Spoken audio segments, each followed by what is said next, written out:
بسم الله الرحمن الرحیم بسم اللہ الرحمن الرحیم ان الدین عند اللہ الاسلام۔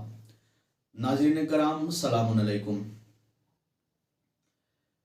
پچھلی گفتگو ہم اسلام کی جو 3 بنیادی چیزیں تھیں اس پر کر رہے تھے، جس میں سے سب سے پہلے اصول دین، پھر فروع دین، پھر اخلاق۔ اصول دین کے بارے میں ہم نے بتایا تھا کہ اصول دین پہ ایمان رکھنا ضروری ہے، اس پر عقیدہ رکھنا، اعتقاد رکھنا ضروری ہے۔ اصول دین میں تقلید نہیں ہے۔ اس کے بعد سے اصول دین کو میں نے کہا تھا کہ یہ جڑ ہے، اور اس کے بعد میں نے بیان کیا تھا فروع دین۔ فروع دین جس میں کہ عمل کرنا ہے، اور یہی فروع دین ہے کہ جس میں انسان کو چاہیے کہ وہ تقلید کرے۔ اس کے بعد سے اخلاق میں نے بیان کیا تھا۔ اب چونکہ فروع دین میں عمل کرنا ہے، تو پھر اس میں تقلید ضروری ہے، اسی لیے آج میں تقلید کے اوپر گفتگو کروں گا۔ سب سے پہلے دیکھنا یہ ہے کہ تقلید کہتے کسے ہیں۔ تقلید یعنی کسی کی پیروی کرنا، کسی کے نقش قدم پہ چلنا، یعنی ایک مجتہد جامع الشرائط کے فتووں پہ عمل کرنا۔ کیوں ضروری ہے تقلید؟ آپ دیکھ لیں کہ انسان ہر شعبے میں کسی نہ کسی کی تقلید کرتا ہے، ہر ڈپارٹمنٹ میں کسی نہ کسی کی تقلید کرتا ہے۔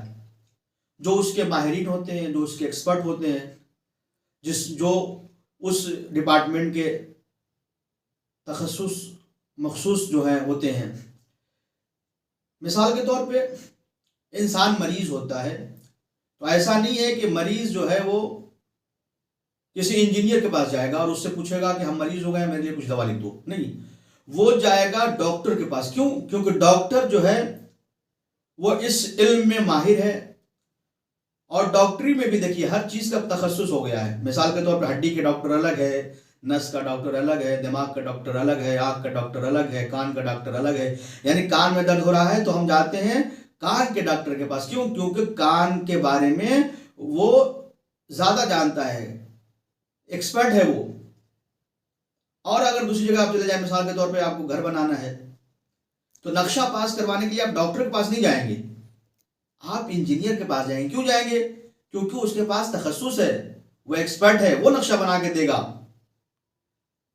اسی طریقے سے ناظرین کرام، جیسے ہر ڈپارٹمنٹ میں، ہر شعبے میں ہم اس کے ایکسپرٹ کے پاس جاتے ہیں، ویسے جب ہمیں دین کے مسائل حل کرنے ہیں، شریعت کے مسائل حل کرنے ہیں، جب فروع دین پہ عمل کرنا ہے، تو پھر ہمارے اوپر لازم یہ ہے کہ اس کے ایکسپرٹ کی طرف جایا جائے، اس کی طرف جایا جائے جو ماہر ہے، جو قرآن و حدیث سے مسئلے کو نکال سکے اور نکال کے ہم تک پہنچا سکے۔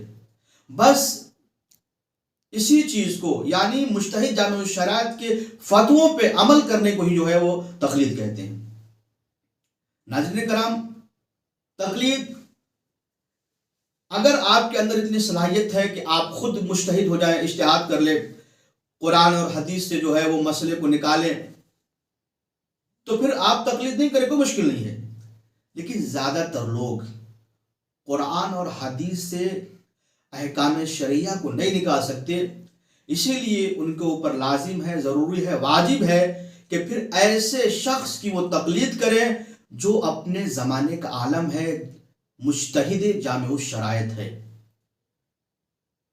اب مجتہد کسے کہتے ہیں؟ مجتہد جامع الشرائط یعنی جس کے پاس اتنا علم ہو، اپنے زمانے کا سب سے بڑا عالم ہو، جو اپنے علم کے ذریعے قرآن اور حدیث سے احکام کو نکال سکے اور نکال کے ہمارے درمیان رکھ سکے۔ لیکن ناظرین کرام، ہر شخص، ہر انسان ویسے ہی مجتہد جامع الشرائط نہیں بن سکتا۔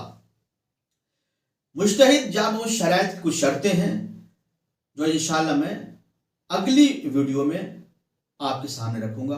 والسلام علیکم ورحمۃ اللہ وبرکاتہ۔